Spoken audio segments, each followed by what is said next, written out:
Hello everybody, my name is Kerry and I am a Postural Stability Exercise Instructor for the charity Involve. So today I'm going to be talking about seated exercises, but before I do I just want to elaborate the importance of exercising for our total physical and mindful well-being. Physically, you're looking at reducing blood pressure, heart disease, diabetes, mindfully, improvement of mood, and it has been proven to lower depression as well. Strength exercises, balance exercises, they all contribute to falls prevention. So these will be incorporated within the first video, which I will be showing you shortly.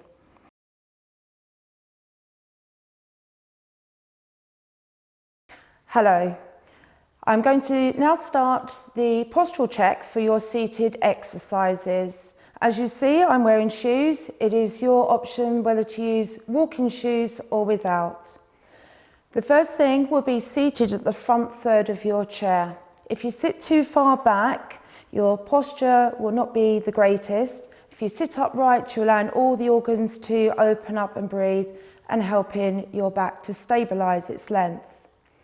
I'm now going to just turn to the side, so you will see that I'm trying to keep my back straight. My knees are aligned to my hips and my feet are facing forward under my knees. I'm now going to be pulling my abdominals in. So seated posture, correct posture. The first warm-up exercise we're going to do is some shoulder rolls. So with your hands gently upon your shoulders, bring the elbows forwards and gently back and down.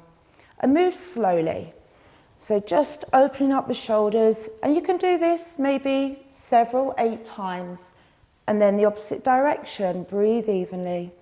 So we're just getting the body, the mind ready for the session today. And then the arms will relax and your head gently moves side to side. So if you do suffer from a stiff neck, shoulders, good exercises, stretches to do. But we're going to use them today just to warm up. So 6 or several each side. Then your hands can be on your waist or by your side, and we're going to do a little bit of reaching side to side. So how many times in the day do you have to reach down because your remote controls slip down between 2 cushions? Or maybe you're even losing a £5 note between a cushion, so just reach in. And just a couple more, so we just loosen up the waist here. Keeping the hips forward, we're now going to take the left arm back, look towards the wrist, and then the right. So just opening up the chest, just reaching out. I can use an example here, actual daily living, of seated in a car, having to reach back and take hold of your safety belt. So that strong reach. Lovely stretch. I'm going to do that just once more each side. I'm going to bring my hands back, and I'm going to bring a little bit of marching in, so my legs are starting to move as well now. So you'll notice I'm trying to keep my back straight, my abdominals are pulled in, and the arms can do a little bit here as well. We want to raise the heart rate and get the lungs working as well as the muscles. So steady warming up. And when I've done this for about a minute or so, I'm going to pause. And I'm just going to do light toe taps out to the side. So here I'm just warming the hips up laterally, because a lot that we do is parallel to the front, so just bringing that hip opening in here. And again, I'm keeping it light, nothing too wide or heavy. And then I'm going to bring it back and pause in.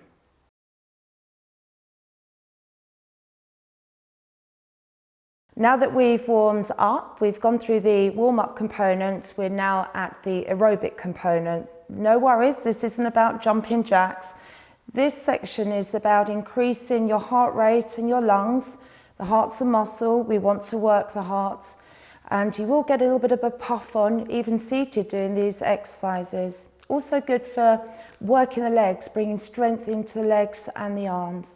So I'm going to start with a gentle march. I'm just going to turn around. So you'll see again I'm at the front third of my chair. My back is straight, my abdominals are pulled in, and my arms are working. And you're lifting your feet off the ground. Nothing heavy, there's no stomping. Marching can be quite boring, but we are going to intersperse this with some side taps as well.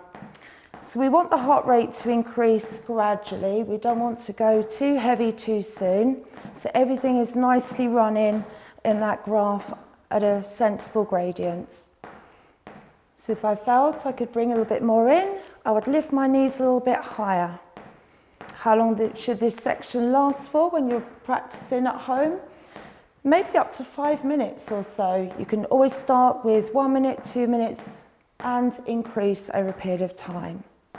So if I felt I could bring a bit more in, you'll see I'm lifting my knees, I'm working my arms more, and I'm feeling my heart having to do more work as well. You should never feel lightheaded or sick. That would be your reason for stopping. But you should feel as though you're climbing a hill at this point. And when you've gone to that point, you bring it down gently. So you're not stopping suddenly, just keep moving. So I'm bringing it down to a lighter pace now. And when I'm ready, I'm going to bring my side taps in. So remember we did these in the warm-up. So I'm just going to give the hips a little bit of a reprieve here from marching forwards and side tap. I can bring my arms in as well here. So the arms can go out, so you're getting that lovely stretch outwards. And I'd only increase my range of movement if I felt my hips felt comfortable. It should not be painful for your hips. Might feel a bit stiff, but not painful. So again, 8 or so each side and then back to a march. And then we'd repeat it. We'd start to build it up again, getting that huff and puff on. It's okay to huff and puff and make a noise, by the way. Strong arms, strong legs. If you find your legs can't do a great deal, the arms might be able to. Both together, that's where we aim for. And again, I'm bringing it down gently. And then you could do another set of our toe tapping out to the side. Get bored with the arms going out, then bring the arms in. So a bicep curl. So again, there's strength in the arms. Also good for your mind, being able to coordinate arms and legs doing different things. And when I'm winding this section down, just moving my feet gently, arms as well. And I'm just going to pause there.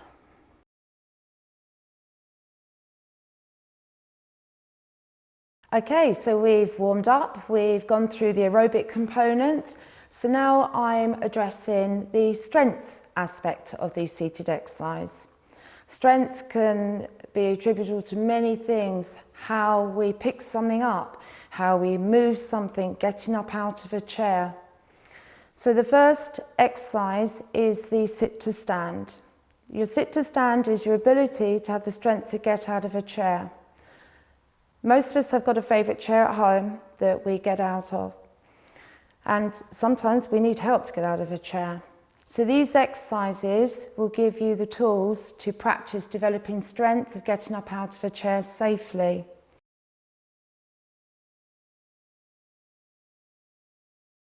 At home, we usually favour one chair to sit upon and watch television. But invariably, we find ourselves out at different appointments, houses, restaurants, where chairs are all different. So this is particularly good at strengthening your quads, upper body strengthening, and it will also attribute to you being able to walk with more ease. Seated front third of your chair, abdominals pulled in, hands on my legs. I'm purposely putting my hands on my legs to inject power. I push, knees over toes, I power up, I feel the chair behind me before I sit into it. My knees over toes, I power up, feel the chair behind me so I don't suddenly have to do this and lose my balance. I know the chair is there, I sit into it.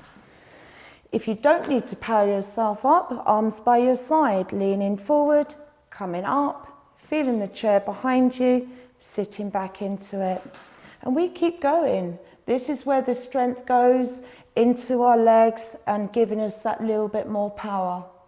If you feel you struggle with this and you do need your hands on the chair, try first without, or maybe just one hand on the chair as you come up. Feeling the chair, sitting back into it safely. So how many would I recommend you do? If you do struggle to get out of a chair, aim for 2. Just progress it as and when you can do so. The more frequently you do these exercises, you will get stronger. If you're very confident with these, one suggestion I can make is crossing the arms. Again, exactly the same position, front third of your chair, leaning forward, pushing into your feet, powering up, feeling the chair behind you as you sit back into it. And that is your sit to stand.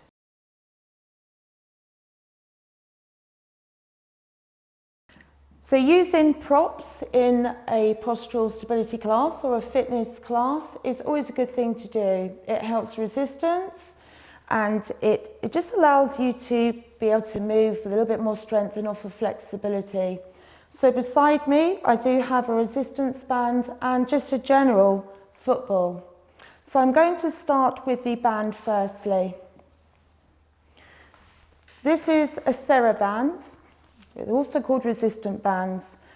The thinner the band is, the lighter it is, and it's always a good place to start with a lighter band. They do vary considerably with the depth, the thickness of the band. So I'm going to start using the band upper body strengthening firstly. So I hold the band, always checking there's no obvious signs of wear and tear. I hold the band, my thumbs are beneath, my fingers are on top. If you have any arthritic conditions, just loosely with the thumb on top. Seated front third of my chair with my abdominals pulled in. The closer your hands are towards each other, the stronger this will feel. So if you wanted to make it a little bit less in the beginning, forward.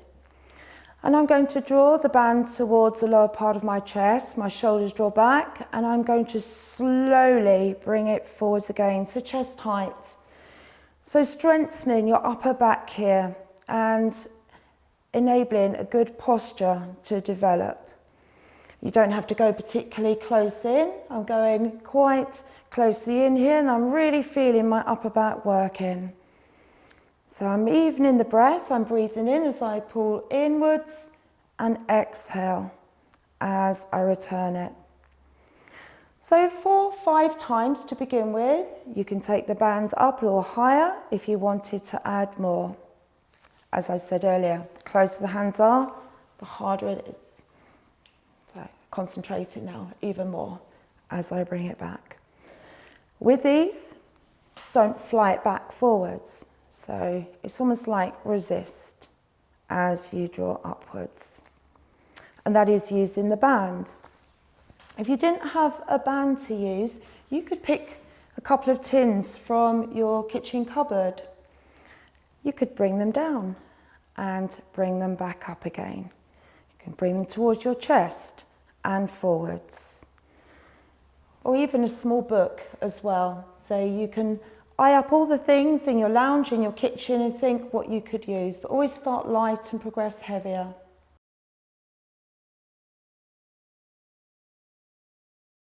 So this is just a standard size small football here, but you could also think about a tennis ball. So smaller hand control movement here, throwing one tennis ball into the other and getting that lovely move. I can do this here with the ball as well, so you can see coordination as well. But you will at times drop that ball, so just making sure that it's safely being able to pick it up again. I would certainly recommend, if you are using any props, you have them on a table or a chair next to you, so it's all there to hand. So just a couple of examples of using props for you. Without is absolutely fine. You can still do everything, the reaching up, the drawing back, and the throwing a cushion, throw a cushion. And that is just a few examples of some seated strengthening exercises.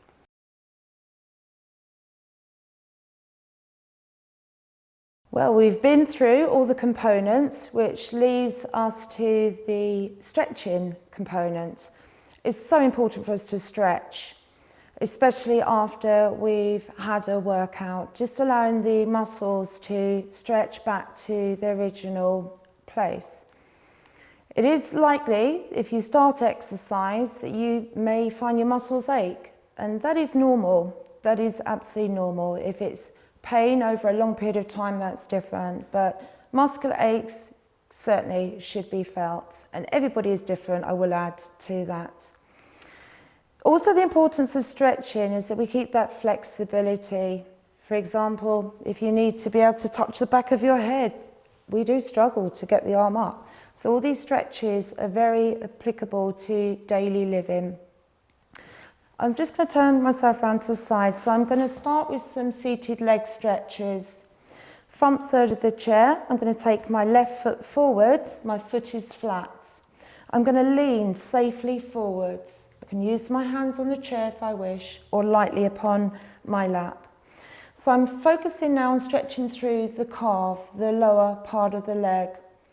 It's important to keep the lower leg muscles strong and also stretched, because they do have a bearing in everything that goes on in the upper leg. So I'm going to hold this stretch for around 20 seconds or so. You could always play some nice relaxing music as you do this. I'm then going to lift my toes up, so my foot is now flexed. I'm leaning forward safely. I'm now taking the stretch into the hamstrings further up the length of the leg.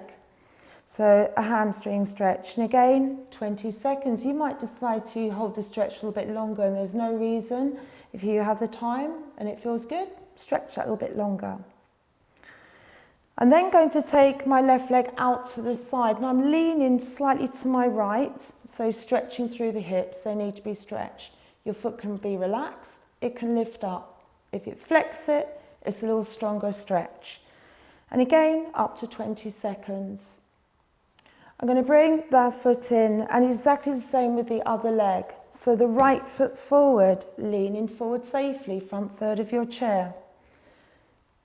20 seconds, I'm not holding it for that length of time. I'm now going to flex my foot, leaning slightly forwards.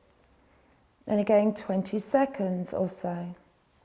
Right leg out to the side. I'm leaning ever so slightly to my left as I do this, just letting the hip stretch out. And after that 20 seconds, I'm going to bring the foot back. So I'm happy that I've stretched the lower part of the body. Now, this is one opportunity of being able to sit back and feel the back of your chair and give it a little hug.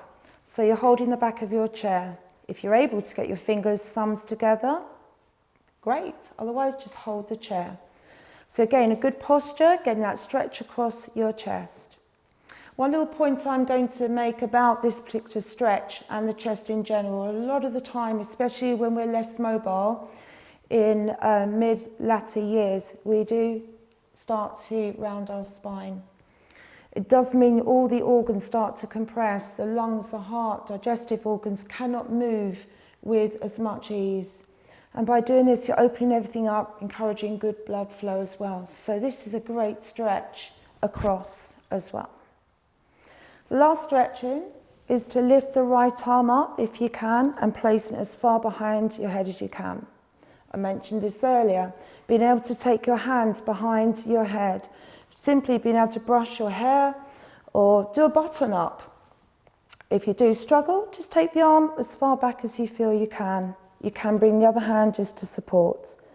Up to 20 seconds, and the same with the other arm. Lift, bring it back, and eye gaze forward. If you want to stabilize the arm, just hold it gently.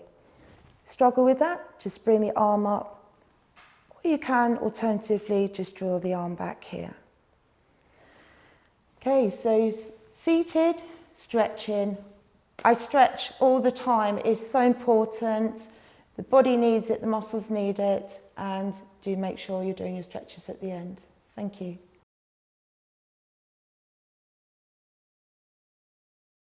So hopefully that gave you an insight into seated exercises that you could do. I would recommend doing these exercises daily. If not daily, then 2-3 times a week. I would like to also say that there is a stand-in video that will be available to you to watch also. For those of you who feel that you could do some stand-in exercises or maybe use both videos and do a combination of the two. If you do have any questions, queries about anything that you have seen today, please do get in contact with Involve Direct and they will help you further. Thank you.